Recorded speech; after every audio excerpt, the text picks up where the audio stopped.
오늘은 우리 교회가 설립된 지 119주년이 되는 날입니다. 너무나도 귀한 날이죠. 그런데 또 2부 예배 시간에는 온세대 예배로 함께하면서 새 학기를 축복하는 시간들이 있어서 사실 고민을 하다가 119주년 설교를 꼭 해야 되겠기에 1부 예배 설교와 2부 예배 설교가 좀 달라서 여러분들이 1부 예배 참여하신 분들은 2부 예배 온라인으로 유튜브로 좀 영상을 주중에 좀 들으시기를 부탁을 드리겠습니다. 저는 양지교회 온 지 1년밖에 되지 않은 새신자입니다. 그럼에도 불구하고 담임 목사로서의 사명을 감당할 때에 이 교회가 걸어온 길이 어떤 길인지, 여러분들의 신앙생활이 어떻게 세워지고 또한 여기까지 오게 됐는지를 함께 들여다보아야 되는 책임이 있기 때문에, 그래서 교회 역사책이랄지 또한 역사 이야기들을 다 들을 수 있는 분들에게 많이 여러 방편으로 듣고 있습니다. 들으면 들을수록 119주년이라고 하는 이 역사가 쉽게 함부로 쓰여진 것이 아니라는 것을 다시 한번 느끼게 되는 그런 시간들이 많이 있었습니다. 그래서 이 119주년 기념주일, 교회 설립이 된 이 주일이 너무나도 귀하고 귀하게 여겨질 수밖에 없는 것이죠. 119년, 참 쉽지 않은 시간이죠. 이 긴 세월 동안의 눈물과 기도로 이 재단을 지켜오신 믿음의 선배들과 오늘의 양지교회의 바통을 이어받아 하나님을 섬기기를 소망하는 여기 있는 모든 주의 백성들에게 하나님의 크신 위로와 복이 함께 하시기를 축원합니다. 하버드 대학교에 무려 85년간 인간의 행복에 대해서 연구한 연구진이 있었습니다. 돈이나 명예가 아니라 그들의 연구의 85년 동안의 연구의 결과물은 무엇이었냐면, 사람은 따뜻하고 의지할 수 있는 공동체와의 관계가 너무나도 중요하다는 것을 발표한 것입니다. 인간의 가장 행복하고 건강한 그 이유가 건강한 공동체 안에, 따뜻하고 의지할 수 있는 공동체 안에 머무는 것이 가장 큰 보약이다라고 하는 것을 이 하버드 대학교에서 발표하게 됐던 거죠. 파편화되고 핵가족화된 이 시대에, 세대와 세대가 단절되고 파괴된 이 시대에 예수 그리스도의 보혈로 맺어져서 노년의 어르신부터 어린 아이들까지 한 가족이 돼서 서로를 위해서 눈물로 기도해 주는 공동체는 이제 지구상의 교회밖에는 없습니다. 아무리 교회를 뭐라 교회를 그들의 심연 깊은 곳에서는 교회에 대한 기대감이 아직도 남아있는 거죠. 그래서 더 실망하게 되고 교회가 교회다워지기를 원하는 교회 밖의 사람들의 이야기들을 우리는 왕왕 듣게 됩니다. 세상은 교회를 비판하는 것 같지만 역설적으로 세상은 참된 가족이 되어줄 생명의 공동체인 교회를 그 어느 때보다 애타게 기다리고 있습니다. 양지교회는 지난 119년 동안 이 지역사회의 영적 등대이자 영적인 가족의 역할을 했습니다. 제가 말씀드린 바가 있죠. 교회 부임해가지고 양지교회 목사입니다라고 그렇게 이야기할 때 교회에 나오지는 않고 신앙생활 하지 않으시는 분임에도 불구하고 제가 양지교회 덕분에 젊었을 때 가정을 돌볼 수 있었습니다 라고 하는 그런 이야기들을 하신 분들을 여러 분 뵀습니다. 그래서 양지교회는 내가 잊을 수 없다고, 잊을 수 없으시면 교회에 나오셔야지, 신앙생활 하셔야지 왜 안 나오시냐고 그렇게 이야기를 하긴 합니다만, 그럼에도 불구하고 그분들에게 양지교회는 대단히 깊이 각인이 되어 있더라고요. 지역교회로서의 사명을 잘 감당해 왔던 것 같습니다.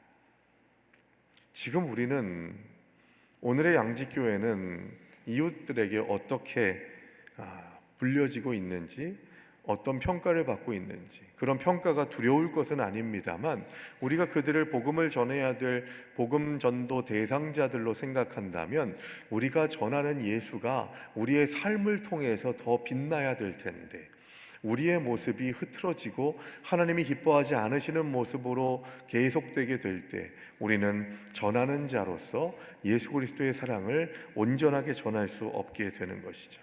그래서 저는 오늘 본문 여호수아 4장의 말씀을 통해서 이 영광스러운 119년의 역사를 기억하고 앞으로 우리가 어떤 헌신으로 미래의 문을 열어가야 할지를 함께 나누어 보는 은혜의 시간들이 될 수 있게 되기를 바랍니다. 먼저 첫 번째로 은혜의 역사를 기억하는 영적 기념비를 세워야 됩니다. 그 과정들 가운데에서 1년에 한 번씩 이렇게 기념주의를 통해 교회 설립을 축하하고 오늘의 양지교회가 어떤 방향으로 나아가야 할지를 생각하면서 은혜의 역사를 기억하는 영적 기념비를 세워야 한다는 것이죠. 이스라엘 백성들이 마침내 요단강을 건너게 됐습니다. 40년 광야의 길을 이제는 고난의 그 어지러운 길을 다 걸어가고 난 다음에 이제 가나안 땅에 들어가기 위해서 요단강을 들어가게 되는데, 마치 홍해 바다가 갈라진 것처럼 법궤를 짊어지고 나아가게 될 때에 요단강의 물이 끊어지게 되는 것을 보게 됩니다. 하나님은 여호수아에게 각 지파별로 한 사람씩 총 12명을 택해서 요단강 가운데, 이 얘기는 뭐냐 하면 요단강의 가장 깊은 곳, 사실 요단강에 가보게 되면 성지순례하면서 보면 그냥 냇가 같은 곳들이 많이 있었다는 거죠. 냇가 같아가지고 이게 요단강이야? 라고 그렇게 이야기를 하는 부분들도 있습니다만, 지금 이 자리는 이스라엘 백성들이 건너기 위해서 물이 끊어져야만 건널 수 있는 자리였던 것이죠. 가운데에 있었다는 것은 가장 깊은 곳에 들어갔다는 것입니다. 그런데 거기에서 돌 12개를 취하라, 가장 강 밑바닥에 있는 돌을 12개를 취하라 라고 그렇게 명령하시죠. 그리고 그것을 취해서 길갈에다가 너희가 가나안 땅에 들어오기 위해서 이 요단강을 건너게 하신, 그 요단강의 물줄기를 끊어지게 하신 하나님을 기념하라 라고 하는 의미로 길갈에다가 12개의 돌을 세우게 되는, 기념비를 세우게 됐던 겁니다. 본문 6절과 7절을 보시게 되면 훗날에 자녀들이 이 돌들이 무슨 뜻이냐고 물을 것이라는 얘기를 합니다. 여호와의 언약궤 앞에서 요단물이 끊어졌던 하나님의 은혜를 영원히 기념하게 하려는 목적인 것이죠. 여러분, 우리에게 이런 질문을 하는 자녀들이 될 수 있도록 어릴 때부터 신앙적 훈련들을 하고 어릴 때부터 하나님의 이름을 알려주는 그런 과정들이 가정 공동체에서부터 있어야 합니다. 여기서 중요한 것은요, 하나님이 길가에 널린 예쁘고 반듯한 돌이 아니라 제사장들의 발 밑에 있었던 요단강 한가운데에 돌들을 가져오라고 했던 것이죠. 이곳은 가장 깊은 곳입니다. 물이 넘실거렸던 위험한 곳이었죠. 가장 두려운 위기의 자리이기도 했습니다. 그러나 동시에 하나님의 기적으로 물이 끊어지고 구원의 경험을, 은혜를 누리고 있는 자리였던 것이죠. 구원의 한복판, 은혜의 한복판에 있는 그 돌들을 취해다가 길갈까지 가지고 가가지고 거기에서 기념비를 세우라는 겁니다. 여러분, 우리는 우리의 자녀들에게 들려줄 수 있는 신앙의 어떤 이야기들을 간직하고 있습니까? 나의 하나님이 나의 자녀들의 하나님으로 연결될 수 있도록 우리는 우리의 가정에 기념비를 세울 수 있어야 한다는 것입니다. 영국에 가면요, 아름다운 코벤트리 성당, 대성당이 있답니다. 이 성당은 제2차 세계대전 당시에 독일군의 끔찍한 폭격으로 잿더미가 됐었다고 합니다. 전쟁이 끝난 다음에 성도들은 무너진 잔해를 깨끗이 치우고 새 성전을 지으려고 하지 않았어요. 대신에 그들은 폭격으로 새까맣게 타버린 2개의 거대한 지붕 들보를 주워다가 십자가로 묶어 세웠습니다. 이른바 불에 탄 십자가라고 그렇게 이름을 부르기도 하죠. 그리고 그 뒤에 무너진 벽에다가 이렇게 글귀를 썼다고 합니다. 아버지, 우리를 용서하여 주시옵소서. 그들은 자신들이 겪은 죽음과 같은 고통의 자리를 지워버리지 않고 오히려 하나님의 용서와 평화의 기념비로 삼아서 그 옆에 새로운 예배당을 건축하게 됩니다. 사랑하는 여러분, 양지교회 119년의 역사 속에서도 요단강 한가운데처럼 생사를 오가는 수많은 위기와 고비가 있었을 것입니다.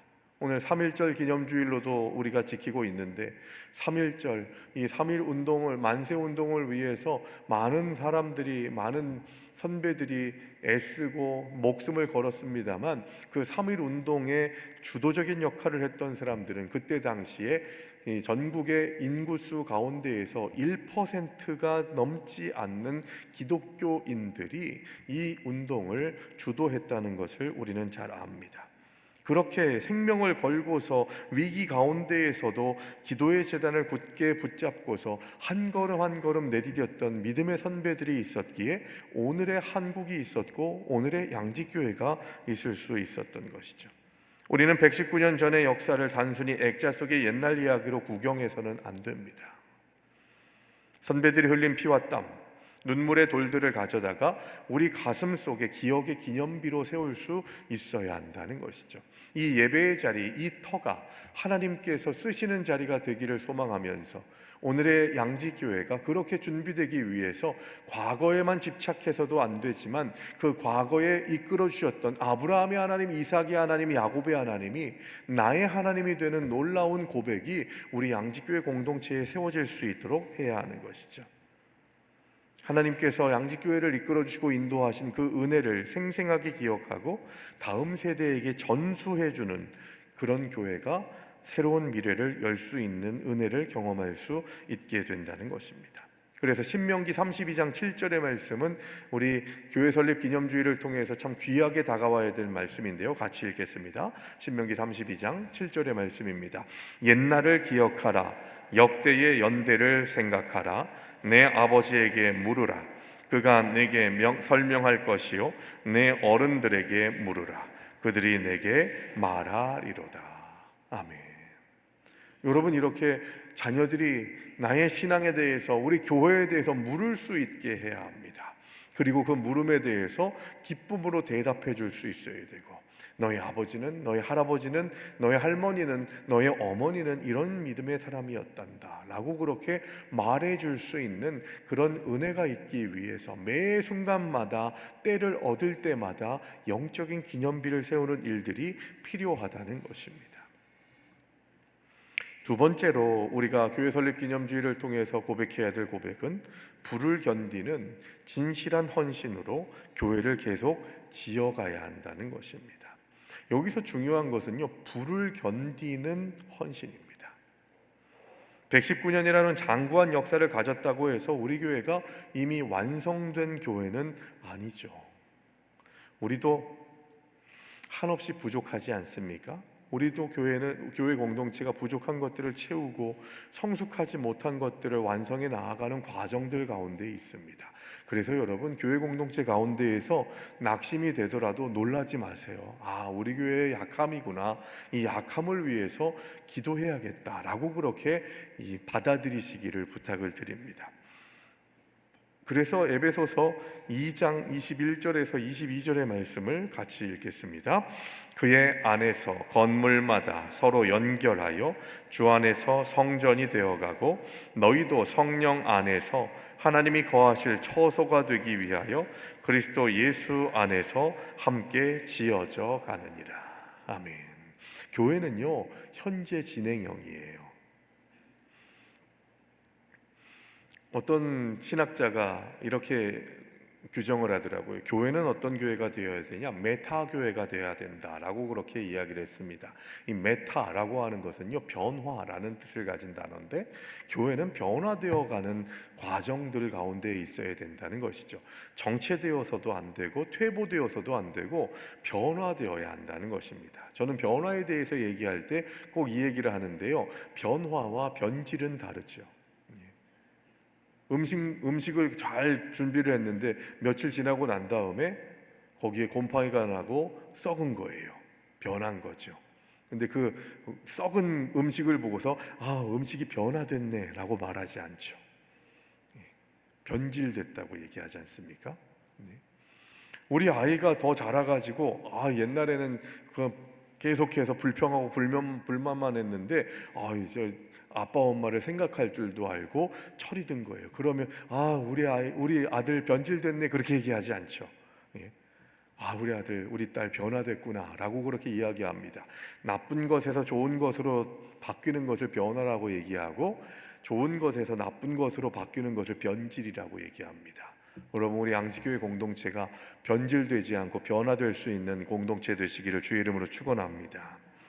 오늘 우리는 어떤 재료로 그 119년의 든든한 터 위에 교회를 세워가고 있는지를 생각해야 됩니다. 두 번째 주제가 뭐라고 했냐면 불을 견디는 진실한 헌신으로 교회를 계속 지어가야 된다고 얘기했습니다. 왜 불을 견디는 것이 되어야 되냐? 고린도전서 3장 12절 13절의 말씀을 같이 보면 왜 불을 견뎌야 된다고 하는지를 알 수가 있습니다. 같이 읽습니다. 만일 누구든지 금이나 은이나 보석이나 나무나 풀이나 짚으로 이 터 위에 세우면 각 사람의 공적이 나타날 터인데 그날의 공적을 밝히리니 이는 불로 나타내고 그 불이 각 사람의 공적이 어떠한 것을 시험할 것임이라. 무슨 얘기입니까? 여러분, 하나님 앞에 우리가 교회를 위해서, 하나님을 위해서 헌신합니다. 그런데 그것을 공적으로 쌓아나가고 있는데 하나님께서 거기에 불을 붙여보시는 거예요. 그래가지고 보석이나 금이나 은 같은 것들은 안 타니까 그대로 보존되는데 나무나 다른 탈 것으로 쌓아나가게 되면 다 타서 없어져 버리게 된다는 것입니다. 그러니까 불을 견디는 온전한 헌신, 그것은 불시험 가운데에서도 없어지지 않는 하나님께서 인정하시는 하나님의 영원한 것으로 남아있는 그런 헌신의 시간들을 감당하는 하나님의 백성들이 될 수 있어야 된다는 것이죠. 사도 바울은 고린도전서 3장에서 우리가 세우는 공적이 불의 시험을 받을 것이라고 경고합니다. 누군가는 나무나 풀이나 짚으로 세우고 누군가는 금이나 은이나 보석으로 세웁니다. 여기에서는 귀한 것과 천한 것을 얘기하는 것이 아니라 타는 것과 타지 않는 것을 얘기하고 있는 거예요. 나무나 풀 같은 것, 지금 고린도전서에서 말하는 타는 것은 어떤 것일까요? 내 이름이 드러나는 일, 인간적인 편의, 편하게 신앙생활을 하려고 하는 그런 모든 타성들, 나의 교만한 생각들, 자기중심적인 신앙생활, 이런 모든 것들이 나무나 풀이라고 할 수가 있는 것이죠. 하나님 앞에서 다 타서 공로를 인정받을 수 없는 지경에 이르게 된다는 것입니다. 반면에 금이나 은이나 보석은 어떤 것일까요? 변치 않는 믿음의 진실함, 아무도 보지 않는 곳에서 희생하는 사랑, 십자가를 온전히 묵묵히 짊어지고 나아가는 사랑의 수고, 이런 모든 것들을 우리는 금과 은과 보석으로 불시험에도 타지 않는 아주 중요하고 하나님이 인정하시는, 내가 인정하는 게 아니고요, 하나님이 인정하시는 귀한 것으로 채워져 나갈 수 있도록 이끌어 주신다는 것입니다. 스페인의 바르셀로나에 가면 천재 건축가인 가우디가 설계한 성가족 성당이 있습니다. 이 성당은요 1882년에 착공이 시작돼서 무려 140년이 넘는 지금도 여전히 건축 중에 있습니다. 가우디는 평생을 성당 건축에 바쳤지만 완성하지 못하고 죽을 것을 알고 있었어요. 그래서 사람들이 가우디에게 물었습니다. 언제 완공될 줄도 알 수 없고 당신이 죽을 때까지 이것이 건축이 완성되지 않을 텐데 어떻게 하려고 합니까? 라고 하는 그 질문에 가우디가 이렇게 이야기합니다. 나의 의뢰인이신 하나님은 결코 서두르지 않으십니다. 그의 죽음 이후에 수많은 건축가와 조각가들이 대를 이어서 이 성당을 짓고 있습니다. 자신들의 당대의 완공의 영광을 보지 못하더라도 그들은 최고의 정성으로 벽돌 하나, 조각 하나를 세워가고 있는 것이죠. 우리 양지교회도 지금 그러고 있다고 저는 고백합니다. 믿음의 선조들이 예수 그리스도라는 반석의 터 위를 닦았고 터를 닦아내서 지금까지 하나님께서 양지교회를 쓰셨고, 이제는 우리가 그 이후를 짓고 완성해 나아가고 있다는 것이죠. 내 기분과 내 감정, 편의주의라는 풀과 나무로 교회를 세우지 말아야 합니다.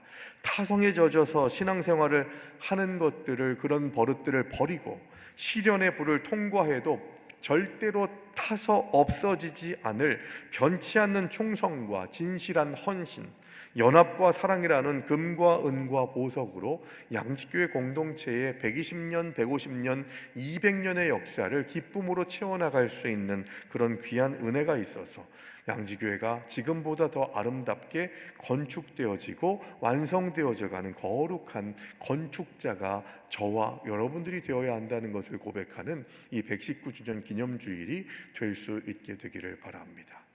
여러분, 교회에서 신앙생활 하다 보면요, 승질나고 열받을 때가 한두 번이 아니죠. 그래서 소리 한번 팍 질러버리고 말고 싶을 때가 있죠. 그런데 그걸 참으셔야 돼요. 그걸 인내하셔야 돼요. 그게 바로 불시험을 통과하는 금과 은과 보석으로 하나님 앞에 올려드리는 그런 헌신의 시간들이 된다는 것입니다. 사사기의 말씀 우리가 지금 리딩지어스 읽으면서 함께 지나옵니다만, 여러분, 사사기의 말씀은 새벽기도 때 제가 말씀드렸지만 그때에는 이스라엘에 왕이 없었으므로 사람들이 각기 자기 소견에 옳은 대로 행하였더라라고 하는 이 말씀은 하나님도 왕정체제를 원하시는 것이라고 그렇게 생각하면 안 된다는 겁니다. 이 얘기의 뜻은 뭐냐 하면, 내가 너희의 왕인데, 하나님이 유일하신 우리의 왕인데 너는 왜 하나님을 왕으로 고백하지 않느냐? 그때에는 이스라엘에 왕이 없었으므로 라고 하는 이 얘기는 하나님 입장에서는 가슴이 찢어지는 얘기인 거예요. 내가 너희의 왕인데 왜 인간 왕을 원하느냐 라고 하는 하나님의 아픔이 거기에 있는 것이죠.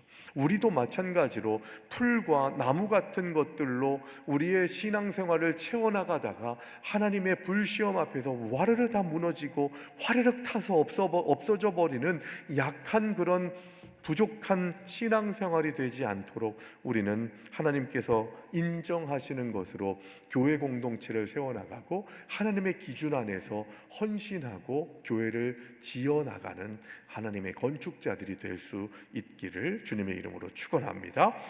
마지막 세 번째입니다. 우리 교회 공동체를 위해서 눈물로 영적 성벽을 재건하고 믿음의 바통을 건네주어야 한다는 것입니다. 여러분, 교회를 이끌고 감당해 나아간다는 것은요, 눈물이 필요합니다. 기쁨이 있죠. 감당할 수 없는 즐거움과 은혜가 있습니다. 그런데 그것을 지속하는 일들은요, 눈물의 시간들을 감당해 나아가게 될 때 눈물로 씨를 뿌리는 자가 기쁨으로 단을 거둘 수 있는 은혜를 경험하게 되더라는 것입니다. 그런데 많은 사람들이 얘기하죠. 고난은 없이 영광만을 취하려고 하는 생각들을 갖습니다. 여러분, 지금 사순절을 지납니다만 고난 없는 부활은 없습니다. 십자가 없는 부활은 가짜인 거예요. 그래서 십자가의 그 고난을 깊이 묵상하면 묵상할수록 부활의 아침은 더 명확하게 우리에게 다가오게 되는 것이죠. 119주년을 맞이하면서 우리가 가져야 할 가장 중요한 태도는 느헤미야의 심장, 거룩한 부담감입니다. 느헤미야는 페르시아의 안락한 왕궁에 있었지만 조국 예루살렘의 성벽이 무너지고 성문이 불탔다는 소식을 듣고 주저앉아서 수일 동안 울면서 금식했다고 느헤미야서 1장 4절에서 말씀합니다. 그는 과거에 화려했던 솔로몬 성전을 추억하면서 감상에 빠져들지 않았어요. 현재 무너져 있는 신앙의 성벽을 바라보면서 가슴을 찢고 있는 것이죠. 우리에게도 이 느헤미야의 눈물이 필요합니다. 교회가 왜 이래? 양지교회 이럴 수밖에 없어? 이렇게 부족해? 이렇게 어리석어? 하는 그런 생각들로 평가하고 판단할 것이 아니라 그 아픔과 그 부족함과 연약함이 우리의 눈물의 기도 제목으로 삼아져야 된다는 것입니다. 혹시 우리 안에 무너진 기도의 성벽, 무관심으로 불타버린 사랑의 성벽, 세속주의에 무너진 다음 세대의 성벽들이 있지는 않습니까? 누군가는 하겠지. 그것이 아니라 하나님, 내가 여기 있습니다. 나를 써주시옵소서 고백할 수 있는 믿음의 백성들이 세워질 수 있어야 합니다. 나를 사용하여 이 성벽을 재건하여 주시옵소서 라고 눈물로 기도하며 나서는 이 시대의 느헤미야 같은 하나님의 백성들이 되는 그런 귀한 은혜가 있게 될 때에, 그때 우리는 눈물로 영적 성벽을 재건하고 믿음의 바통을 다음 세대들에게 이어줄 수 있는 은혜의 시간들을 경험할 수 있게 된다는 것이죠. 우리는 지금 믿음의 경주를 하고 있습니다. 히브리서 12장 1절의 말씀은 구름같이 허다한 증인들이 우리를 지켜보고 있다고 말씀합니다. 먼저 달려간 양지교회의 수많은 믿음의 선배님들, 저는 보지 못했지만 오랫동안 신앙생활을 양지교회에서 하신 분들은 여러분들이 기억나시겠죠. 그 수많은 믿음의 선배님들이 천국 관중석에서 우리를 응원하고 있습니다. 잘못하고 있을 때에는 안타까워하시고, 잘하고 있을 때에는 박수 쳐주시는 그런 귀한 응원의 시간들을 함께하고 있죠. 양지교회 믿음의 선배들은 일제강점기와 전쟁, 찢어지는 가난 속에서도 우리에게 이 신앙의 바통을 넘겨주기 위해서 생명을 걸고 달렸습니다. 그들이 바통을 떨어뜨리지 않았기에 오늘 119주년에 우리가 여기 앉아 있을 수 있는 것이죠. 이제 바통은 우리에게 쥐어졌습니다. 타성화된 신앙의 자리에 주저앉아서 있을 시간이 없어요. 한국교회가 점점 유럽교회가 되어가고 있습니다. 우리가 멈추면 우리의 자녀 세대의 경기도 끝이 납니다.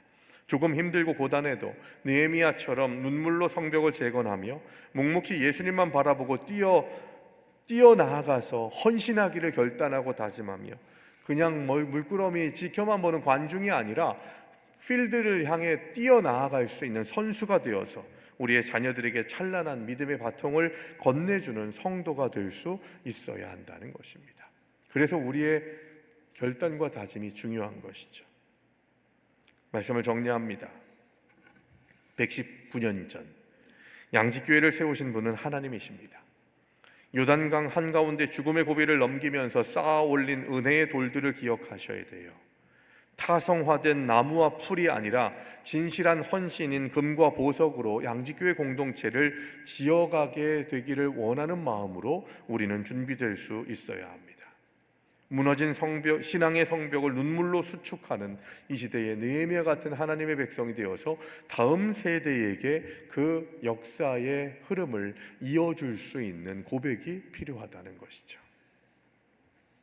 오늘 예배를 마치면서 우리가 다 함께 부를 결단의 찬송은 찬송가 208장 내 주의 나라와 라는 찬양입니다. 저는 이 찬양을 특히 재직회나 공동회에 있을 때 꼭 부릅니다. 그리고 제가 참 좋아하는 찬양입니다. 교회의 본질에 대해서 알려주는 내용이기도 하고, 교회된 내가 어떤 사명을 가지고서 나아가야 할까를 생각하게 하는 그런 고백이 담겨져 있기 때문이죠. 오늘날 우리 양지교회 119년 역사도 바로 피 흘려 사신 교회를 위하여 눈물과 기도로 내 생명 다하기까지 봉사했던 수많은 이름들이 있었기에, 그 믿음의 선배들의 고백이 있었기에 지금까지 세워지고 지금까지도 하나님께서 쓰시는 공동체로 이끌어져 나가고 있는 것입니다. 이제 우리가 이 찬양의 주인공이 되기를 바랍니다. 주님, 이제 내가 119년의 바통을 이어받아 눈물과 기도로 이 양지교회를 지키고 거룩한 미래를 열어가는 주역이 되게 하여 주시옵소서. 나를 겸손케 하시고, 그러나 하나님이 쓰시고자 하실 때 기쁨으로 준비된 하나님의 백성이 되게 하셔서 양지교회 120년, 150년, 200년의 역사, 주님 오시는 그날까지 흔들림 없는 믿음 안에서 주님의 사명을 감당하겠다고 결단하고 다짐하는 그런 고백과 다짐으로 오늘의 양지교회를 지어져 가게 하는 일들에 주님, 내가 쓰임받기를 원합니다, 나를 써주소서, 나를 보내소서 고백할 수 있는 저와 여러분들 되시기를 주의 이름으로 축원합니다.